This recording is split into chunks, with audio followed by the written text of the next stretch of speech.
ഭൈരവ മീഡിയസിലേക്ക് അവർക്കും സ്വാഗതം. ഇന്ന് മകരം രാശിക്കാർക്കുടേതായ വീഡിയോയാണ്. മകരം രാശിക്കാർക്ക് വളരെയധികം നല്ല ഫലങ്ങളുമായിട്ടാണ് വ്യാഴത്തിൻ്റെതായ മാറ്റം വരുന്നത്. 12 രാശിക്കും വ്യാഴം നല്ല ഫലങ്ങൾ തന്നെയാണ്.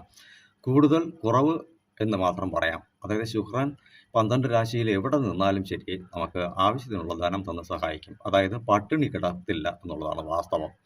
നമ്മൾക്ക് കാശിൽ 1000 രൂപ വേണ്ട ഒരു ദിവസമായിരിക്കും. അന്ന് 100 രൂപയെങ്കിലും ആരെങ്കിലും നമുക്ക് നൽകുന്ന ഒരു സാഹചര്യം ഉണ്ടാകാം. "നീ ഭക്ഷണം കഴിച്ചു കാണില്ലല്ലോ, നീ കഴിക്ക്, അല്ലെങ്കിൽ വാ ചായ വാങ്ങിച്ചു തരാം" എന്നൊക്കെ പറഞ്ഞിട്ട് നമ്മളെ സഹായിക്കുന്നവർ ഉണ്ടാകും. അത് ശുക്രൻ 12 രാശിയിൽ ഏതൊരു അവസ്ഥയിൽ നിന്നാലും നമ്മളെ സഹായിച്ചിരിക്കുമെന്നുള്ളത്. അതുപോലെയാണ് വ്യാഴം.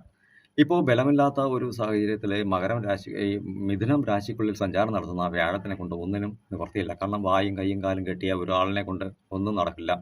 ഇത് കേൾക്കുന്ന ഒരു വ്യക്തിയെ കയ്യും കാലും കെട്ടി വായിൽ ടേപ്പ് ഒട്ടിച്ച് ഒരു മുറിക്കകത്ത് അടച്ചിട്ടാൽ നിങ്ങൾക്ക് ഭക്ഷണമോ വെള്ളമോ ഒന്നും തന്നെ ലഭിക്കില്ല. ആ കെട്ടിയിട്ട വ്യക്തി വരണം, തുറന്ന് വല്ലതും തരണമെങ്കിൽ. അത് തന്നെയാണ് വ്യാഴത്തിൻ്റെതായ ഒരു അവസ്ഥയും. അദ്ദേഹത്തിന് ഇഷ്ടമില്ലാത്ത ഒരു ഇടത്തായിപ്പോയി, മിഥുനം രാശിക്കുള്ളിലായിപ്പോയി. അപ്പോൾ അവിടെ ഇരിക്കുന്നതുകൊണ്ട് ആ ഒരു രാശിയുടേതായ ആധിപത്യമുള്ള ഗ്രഹം എന്ത് പറയുന്നു അതിനനുസരിച്ച് മാത്രമേ അദ്ദേഹത്തിന് ചിന്തിക്കാൻ കഴിയുള്ളൂ. കാരണം ബലമൊന്നുമില്ല. നിർവികാരമായ അല്ലെങ്കിൽ നിസ്സഹായനായ ഒരു വ്യാഴത്തിനെ കൊണ്ട് ദൈവത്തെ കൊണ്ടൊന്നും ചെയ്യാൻ കഴിയില്ല. പഴയൊരു സിനിമാ പാട്ടുണ്ട്. അതായത് ഈ കാഞ്ചു പോന നദിയെല്ലാം വറ്റാതെ നദിയെപ്പാത്ത് ആറുതലടയുമെന്ന് പറഞ്ഞിട്ട് ശിവാജി ഗണേശൻ്റേതിൽ. അപ്പോൾ എല്ലാവരും പോയി ആ ദൈവത്തിനോട് പ്രാർത്ഥിക്കുമ്പോൾ ആ ദൈവം തന്നെ നിസ്സഹായമായ അവസ്ഥയിലായിപ്പോയാൽ പിന്നെ നമ്മൾ ആരോട് പ്രാർത്ഥിക്കും? ഇവിടെ അതാണ് കഴിഞ്ഞ ഒരു വർഷക്കാലം സംഭവിച്ചത്. 100% കർക്കിടകം രാശിയിലേക്ക് വരുന്ന ഒരു വരവെന്ന് വെച്ചാൽ പൂർണ്ണമായ അധികാരത്തോടു കൂടി തന്നെയാണ് വ്യാഴം വരുന്നത്. അതായത് 100% ആക്ടിവേഷനോട് കൂടി തന്നെ ഫുൾ പവറിലാണ് വരുന്നത്. അപ്പോൾ ഫുൾ പവറിൽ കർക്കിടകം രാശിയിലേക്ക് വരുന്ന വ്യാഴം ഇപ്പോൾ 30, 30, 30 എന്ന കണക്ക് നമ്മളെടുക്കണം. കാര്യം ആദ്യത്തെ 30 ദിവസം നമുക്കൊരു നല്ലത് പ്രദാനം ചെയ്യുമ്പോൾ അടുത്ത 30 ദിവസം ഒരല്പം ലോസ് അല്ലെങ്കിൽ ഒരല്പം കിട്ടാത്ത സാഹചര്യത്തെ ഉണ്ടാക്കും. അപ്പോൾ 90 ദിവസമാണ് അതിൻ്റേതായ പ്രോസസ്സ്. 90 ദിവസം കഴിയുന്ന വേളയിൽ വക്രത്തിൽ സഞ്ചരിക്കുന്ന ഒരു സമയമാണ്. ജന്മജാതകത്തിൽ വക്രഗതിയിൽ ജാതകത്തിൽ വ്യാഴം ഉണ്ടെങ്കിൽ 100% അത് നല്ല ഫലത്തെ പ്രദാനം ചെയ്യും. അല്ലാത്തവർക്ക് അതിൻ്റേതായ രീതിക്ക് കുറവുണ്ടാവും. ഇപ്പോൾ ഈ ആദ്യത്തെ 3 മാസം നേർഗതിയിലിരിക്കുന്ന വ്യാഴത്തിന് നല്ല ഫലത്തെ പ്രദാനം ചെയ്യാൻ കഴിയും. എന്നാൽ വക്രഗതിയിൽ ജാതകത്തിലിരിക്കുന്ന അവർക്ക് ഒരല്പം കുറവുണ്ടാവും. അപ്പോൾ ഇതൊക്കെ ഒന്ന് മനസ്സിലാക്കി വേണം മുന്നിലേക്ക് പോകാനായിട്ട്. കർക്കിടകം രാശി എന്ന് പറയുമ്പോൾ തന്നെ പൗർണമി, അമാവാസി എന്ന് പറയുന്ന 2 ഘട്ടങ്ങളുള്ളതാണ്. അപ്പോൾ പൗർണമി എന്ന് പറയുമ്പോൾ നമുക്ക് 15 ദിവസം വെളുത്ത വാവും 15 ദിവസം കറുത്ത വാവിൻ്റേതായ ആ ഒരു പ്രോസസ്സുമാണ്. ജീവിതവും അതുപോലെ തന്നെയാണ്. ഇന്ന് ഒരു ദിവസം നല്ലതുണ്ട് അല്ലെങ്കിൽ നാളെ നല്ലത് നടക്കുമെന്ന് ചിന്തിക്കുന്നെങ്കിൽ നാളെ നമുക്കൊരല്പം ലോസ് ആയി പോകുന്ന സാഹചര്യം. 100% അത് അങ്ങനെ തന്നെയാണ് ഗ്രഹങ്ങളുടെ ചിന്തകൾ. നമ്മുടെ ജീവിതവും അതുപോലെ ആയിരിക്കും. അപ്പോൾ ഇവിടെ വ്യാഴം കർക്കിടകം രാശിയിലേക്ക് വരുന്ന വേളയിൽ 7ാം ഭാവാധിപതിയായിട്ടാണ് ഇവിടെ മകരം രാശിയിലേക്ക് ദൃഷ്ടി പതിക്കുന്നത്. 5ാം ഭാവാധിപതിയായിട്ട് വൃശ്ചികം രാശിയിലേക്കും 9ാം ഭാവാധിപതിയായിട്ട് അതുപോലെ ഇവിടെ മീനം രാശിയിലേക്കും വ്യാഴത്തിൻ്റെ ദൃഷ്ടി പതിയുന്നത്. അപ്പോൾ മകരം രാശിക്കാരെ സംബന്ധിച്ചിടത്തോളം രാശിക്കുള്ളിലാണ് 7ാം ഭാവമായിട്ട് വ്യാഴത്തിൻ്റെ ദൃഷ്ടി വരുന്നത്. 100% ഇരിക്കുന്നിടം ബലമായിട്ടാണ് ഇവിടെ ദൃഷ്ടി നൽകുന്നത്. 100% നിങ്ങൾക്ക് സർവ്വവിധ ഐശ്വര്യങ്ങളും സ്റ്റാർട്ടിംഗ് പോയിന്റ് ആയിരിക്കും. അതായത് ഇതുവരെ ഓടാതിരുന്ന ഒരു വാഹനം നമ്മൾ വെറുതെ ഒന്ന് താക്കോല് തിരിച്ചാൽ ഉടൻ തന്നെ വണ്ടി സ്റ്റാർട്ടാകുന്ന ഒരു സാഹചര്യം. 100% അത് നടന്നിരിക്കും എന്നുള്ളതാണ്. ഇവിടെ നിങ്ങളുടെ ലൈഫ് ഒരു സ്റ്റാർട്ടിംഗ് പോയിന്റ് എന്തായാലും ലഗ്നത്തിൽ ഉള്ള ആ ഒരു കാര്യത്തെ നിങ്ങൾക്ക് നൽകിയിരിക്കും. അതായത് ഇപ്പോൾ ലഗ്നം എന്ന് പറയുമ്പോൾ തന്നെ നമ്മുടെ ആയുസ്സിനെ കുറിക്കുന്ന ശരീരം, സ്വഭാവത്തെ, കീർത്തി, പേര്, പെരുമ, അന്തസ്സ് ഇതിനെയൊക്കെ കുറിക്കുന്ന ഒരു ഭാവമാണ്. അപ്പോൾ നിങ്ങൾക്ക് ഇതുവരെ എന്തെങ്കിലുമൊക്കെ കാര്യങ്ങളിൽ ബുദ്ധിമുട്ടുകളും പ്രശ്നങ്ങളും പ്രയാസങ്ങളും ഒക്കെ ഉണ്ടായിരുന്നെങ്കിൽ 100% അതൊക്കെ തന്നെ മാറി കിട്ടി നല്ലൊരു ഫലത്തിലേക്ക് വന്നെത്തും. അടുത്തതായിട്ട് വ്യാഴത്തിൻ്റെതായ ദൃഷ്ടി 9ാം ഭാവമായിട്ട് മീനം രാശിക്കാണ് ദൃഷ്ടി കൊടുക്കുന്നത്. അപ്പോൾ മീനം രാശിക്ക് ദൃഷ്ടി കൊടുക്കുന്ന സമയത്ത് എന്ത് രീതിയിലുള്ള ഫലം എന്ന് പറഞ്ഞാൽ ഇവിടെ പ്രയത്നങ്ങളുടേതായ സ്ഥാനമാണ്. നിങ്ങൾ എന്തൊക്കെ കാര്യങ്ങൾക്ക് എഫർട്ട് കൊടുക്കുന്നോ 100% അവിടെ ഒരു വിജയം നൽകും. പക്ഷേ ഇപ്പോൾ എടുത്തു പറയേണ്ട ഒരു കാര്യം, പ്രയത്നങ്ങളുടേതായ ഭാവത്തിൽ ഇപ്പോൾ നിൽക്കുന്നത് ചൊവ്വയും ശനിയും അതുപോലെ ബുധനുമാണ്. അപ്പോൾ ചൊവ്വ അക്രമവാസനയുള്ള ഒരു ഗ്രഹമായതുകൊണ്ട് തന്നെ പൊടുന്നനെ ദേഷ്യങ്ങളൊക്കെ വന്ന് നിങ്ങൾ മക്കളോടും കുടുംബത്തിലുള്ളവർക്കൊക്കെ ദേഷ്യപ്പെടുന്ന ഒരു സാഹചര്യങ്ങൾ വരും. തൊഴിലിടങ്ങളിൽ നീ ഇല്ലെങ്കിൽ എനിക്ക് നീ ഇവിടെ അല്ലെങ്കിൽ എനിക്ക് മറ്റൊരു ജോലി കിട്ടില്ലേ എന്ന ചിന്താഗതിയൊക്കെ ദേഷ്യം വന്ന് നമ്മൾ ചെയ്യുന്ന സാഹചര്യമുണ്ട്. അതൊക്കെ ചൊവ്വ നമ്മളെ പ്രേരണ നൽകി അത് ചെയ്യിപ്പിക്കും. പോയാൽ പിന്നെ കിട്ടില്ല എന്നുള്ള കാര്യം വിദേശത്തുള്ളവർ പ്രത്യേകം ശ്രദ്ധിക്കണം. കാര്യം യുദ്ധകാലമാണ്. ഓർമ്മിച്ചാൽ നിങ്ങൾക്ക് തന്നെ ഗുണം. കാര്യം 40% ആൾക്കാരുടെ പിരിച്ചുവിടലൊക്കെ ഉണ്ടാകുന്ന സമയമാണ് അടുത്ത 2 വർഷത്തിനുള്ളിൽ. അപ്പോൾ അതുകൊണ്ട് ജാഗ്രതാപൂർവ്വം സ്വന്തം കഴിവ് കൊടുത്ത് നിങ്ങളുടേതായ രീതിക്ക് അവിടെ നിലനിൽക്കാനുള്ള മനസ്സുണ്ടാക്കിയാൽ 100% നിങ്ങൾക്ക് വിജയം ഉണ്ടാവും. അല്ലാതെ ചൊവ്വയുടേതായ ആ ഒരു എടുത്തുചാട്ടം നിലവിൽ ഇപ്പോൾ ഏപ്രിൽ 2 മുതൽ മെയ് 15-ാം തീയതി വരെ നിങ്ങളൊരു അനുകൂലമായ ഭാവത്തെ എടുത്തില്ലെങ്കിൽ ബുദ്ധിമോശം ആയിപ്പോകും. കാരണം ബുധൻ നീചമായി നിൽക്കുന്ന ഒരു സാഹചര്യമാണ്. നിങ്ങൾ പറയുന്ന സത്യങ്ങൾ മറ്റുള്ളവർ കള്ളത്തരമായിട്ട് പറയും.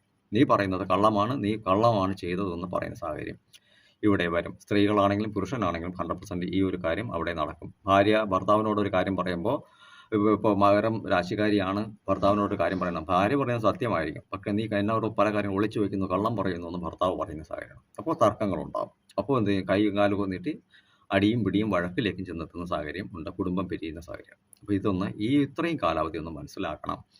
അപ്പോൾ ഇവിടെ ചൊവ്വ, ശനി, ബുധൻ എന്നീ ഇരിക്കുന്ന ഭാവത്തിലേക്ക് ദൃഷ്ടി വരുന്നത് ശനി എന്തായാലും തൊഴിലിലേക്കുള്ള മുന്നേറ്റത്തിൻ്റെ പാത കാട്ടിത്തരും. അത് എപ്പോൾ ജൂൺ 2-ന് ശേഷം മാത്രമേ അത് നടക്കുകയുള്ളൂ.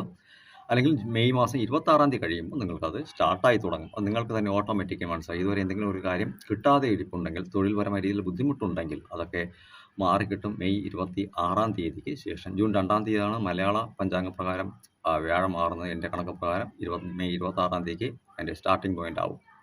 ആ സമയം മുതൽ നിങ്ങൾക്ക് മാറ്റമുണ്ടാകും.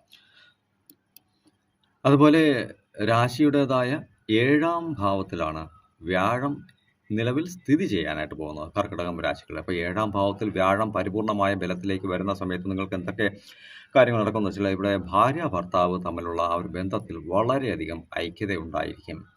ഏതെങ്കിലും കോർട്ട് കേസ് പ്രശ്നങ്ങളും വഴക്കുകളുമായിട്ടൊക്കെ ഇരിക്കുകയാണെങ്കിൽ അതൊക്കെ തന്നെ റീയൂണിയൻ ആകാനുള്ള സാധ്യതകൾ 100%. അപ്പോൾ അവസരങ്ങൾ എപ്പോഴും ലഭിക്കില്ല. കിട്ടുന്ന അവസരത്തിനെ മുതലാക്കാനായിട്ട് നിങ്ങൾ ശ്രമിക്കുക. ജീവിതം ഒരിക്കൽ മാത്രമേ ഉള്ളൂ. അത് നല്ല രീതിക്ക് ജീവിക്കേണ്ടത് നിങ്ങളുടെ കടമയും ഉത്തരവാദിത്തമാണ്. നിങ്ങളുടെ വാശികൾ മറ്റുള്ളവരുടെ മേൽ അടിച്ചേൽപ്പിക്കരുത്. എല്ലാവർക്കും അവരുടേതായ ഒരു മനസ്സ് ഉണ്ട്. അതിനനുസരിച്ച് മാത്രമേ അവർക്ക് ചിന്തിക്കുകയുള്ളൂ എന്നും കൂടി മനസ്സിലാക്കണം. കാരണം ഭാര്യ ഭർത്താവ് എന്ന് പറയുമ്പോൾ ഭാര്യ ഒരു സ്ത്രീയാണ്, ഭർത്താവ് ഒരു പുരുഷനാണ്. രണ്ടുപേർക്കും 2 ചിന്തകളുണ്ടാവും, 2 മനസ്സുണ്ടാവും. ശരീരവും 2ആണ്, മനസ്സും 2ആണ്. അപ്പോൾ അങ്ങനെയെങ്കിൽ ഐക്യത വേണം. അഭിപ്രായങ്ങൾക്ക് വില കൽപ്പിക്കണം. ഭാര്യ ഒരു അഭിപ്രായം പറയുകയാണെങ്കിലും അതിന് വില കൽപ്പിക്കണം. ഭർത്താവ് ഒരു അഭിപ്രായം പറയുകയാണെങ്കിൽ ഭാര്യയും അതിന് വില കൽപ്പിക്കണം. പൊടുന്നനെയുള്ള മറുപടികളൊന്നും പറയരുത്. ഈ സമയം ചൊവ്വ അതിന് പ്രേരണ നൽകും. വാക്ക് തർക്കങ്ങൾ, വഴക്കുകൾ, അമ്മ പോര്, പ്രശ്നങ്ങൾ ഒക്കെ വന്നു ചേരും. അതൊന്ന് മനസ്സിലാക്കിയാൽ നിങ്ങൾക്ക് ഗുണകരമായി ജീവിതത്തിലേക്ക് മുന്നിലേക്ക് കടന്നു പോകാം. അന്തസ്സായിട്ടുള്ള ഒരു ജീവിതം നിങ്ങൾക്ക് നയിക്കാനുള്ള സമയമാണ് ഇത്. അതായത് എന്നെ സംബന്ധിച്ചിടത്തോളം പറഞ്ഞു കഴിഞ്ഞാൽ ഒരു ജാക്ക്പോട്ടിൻ്റെതായ കാലം എന്ന് വേണമെങ്കിൽ പറയാം. 100% ഭൈരവൻ സത്യമായ വാക്കുകളാണ്. ഭൈരവൻ്റെ വാക്കുകൾ സത്യമായ വാക്കാണ്. അതായത് നിറകുടം തുളുമ്പില്ല എന്ന് പറയുന്നത് പോലെ തന്നെ നിങ്ങൾക്ക് ആ ഒരു നിറകുടം പോലെയുള്ള ഒരു ജീവിതം വന്നെത്തും. 100% ഈ വ്യാഴം തന്നിരിക്കും. ഇതുവരെ നിങ്ങൾ ഏതൊക്കെ ക്ഷേത്രങ്ങളിൽ, പള്ളികളിലൊക്കെ പ്രാർത്ഥനകൾ നടത്തിയിട്ടുണ്ട്, ഇതുവരെ ഒരു കാര്യം നടന്നില്ലെങ്കിൽ ദൈവത്തിൻ്റെ കെട്ടുവീഴുന്നിട്ടുള്ള ആ ഒരു സമയമാണ്. ഇഷ്ടമില്ലാത്ത ഒരിടത്ത് ഇരിക്കുമ്പോൾ ദൈവത്തിനൊന്നും ചെയ്യാൻ കഴിയില്ല. 100% നിങ്ങൾ കൊടുത്ത പ്രാർത്ഥനകൾ, അർച്ചന ടിക്കറ്റൊക്കെ എഴുതി നമ്മൾ അമ്പലത്തിൽ കൊടുത്ത ഒരു പ്രാർത്ഥന നടത്തി അവിടെ വെച്ച് നമുക്ക് തരുന്നത്. പക്ഷേ നിങ്ങൾ കൊടുത്ത പേരും നാളും നക്ഷത്രമൊക്കെ അവിടെ ഈശ്വരൻ കേട്ടിട്ടുണ്ട്, പ്രാർത്ഥനയും കേട്ടിട്ടുണ്ട്. അതിൻ്റെയൊക്കെ കണക്കുകൾ എടുക്കുന്ന സമയമാണ് ജൂൺ 2-ാം തീയതി എന്ന് പറയുന്നത്. ശേഷം വരുന്ന 3 മാസക്കാലം നല്ല ഫലത്തെ പ്രദാനം ചെയ്യും. 3 മാസക്കാലം വക്രത്തിൽ ഒരല്പം സ്ലോ ആയിട്ട്. അപ്പോൾ 3 മാസത്തെ കാലം കൊണ്ട് കിട്ടുന്നതിൽ ഒരു പങ്ക് ശേഖരിക്കാൻ ശ്രമിക്കണം. വലിയ ബാധ്യതകൾക്കൊന്നും പോകരുത്.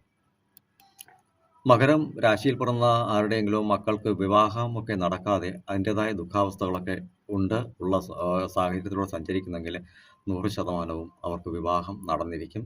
വിവാഹം ഉറപ്പിച്ചിരിക്കും, അത് നടന്നിരിക്കും. അതുപോലെ തന്നെ പ്രേമ ബന്ധങ്ങളിലൊക്കെ ഉള്ളവർക്ക് മാതാപിതാക്കളുടേതായ ആശീർവാദത്തോടു കൂടി വിവാഹവും നടക്കുന്ന കാലമാണ്. അതിൻ്റെതായ ചർച്ചകളും കാര്യങ്ങളുമൊക്കെ നടത്തുന്ന ഒരു കാലം കൂടി തന്നെയാണ്. ഇപ്പോൾ കേരളത്തിൽ വലിയ രീതിയിലുള്ള വലിയ വിഷയങ്ങളൊന്നുമില്ല. ഇപ്പോൾ കല്യാണം എന്നൊക്കെ ഈ ജാതി വ്യവസ്ഥിതിയൊക്കെ ചിന്തിച്ച് പോകുന്ന സാഹചര്യങ്ങളൊക്കെ കഴിഞ്ഞ് മക്കളുടെ ആഗ്രഹങ്ങളെന്തോ അതിനനുസരിച്ച് ചിന്തിക്കുന്ന ഒരു കാലഘട്ടമാണ്. അപ്പോൾ ഒളിച്ചോട്ടങ്ങളും കാര്യങ്ങളൊന്നും തന്നെ പാടുള്ളതല്ല. അത് ആപത്തിലേക്ക് നയിക്കും. കാരണം ശനിയുടേതായ ഗ്രഹമാണ് മകരം. ശനി ഇത്തരം കാര്യത്തെ പ്രോത്സാഹിപ്പിക്കില്ല. സ്റ്റാർട്ടപ്പ് പോയിന്റ് നൽകിയിട്ട് ശനി കൈവിട്ട് കളയുന്ന സാഹചര്യമാണ്. അപ്പോൾ പ്രേമബന്ധങ്ങളൊക്കെ നല്ല രീതിക്ക് മാതാപിതാക്കളുമായി ആലോചിച്ചൊക്കെ വിവാഹബന്ധത്തിലേക്ക് എത്തുന്ന സാഹചര്യമാണ്. അതൊക്കെ നല്ല ഒരു ലൈഫായിരിക്കും നിങ്ങൾക്ക് പ്രദാനം ചെയ്യുക. അപ്പോൾ എല്ലാ വിധത്തിലും കുടുംബപരമായ രീതിയിലൊക്കെ ഒരു നല്ല ഫലത്തെ പ്രദാനം ചെയ്യും. കുട്ടികളൊക്കെ ഇല്ലാതിരുന്നവർക്ക് അതിൻ്റെതായ സാഹചര്യങ്ങൾ തെളിയുകയും അതായത് പോസിറ്റീവായിട്ടുള്ള ഒരു കാര്യം അവിടെ നിങ്ങൾക്ക് നടന്നിരിക്കും.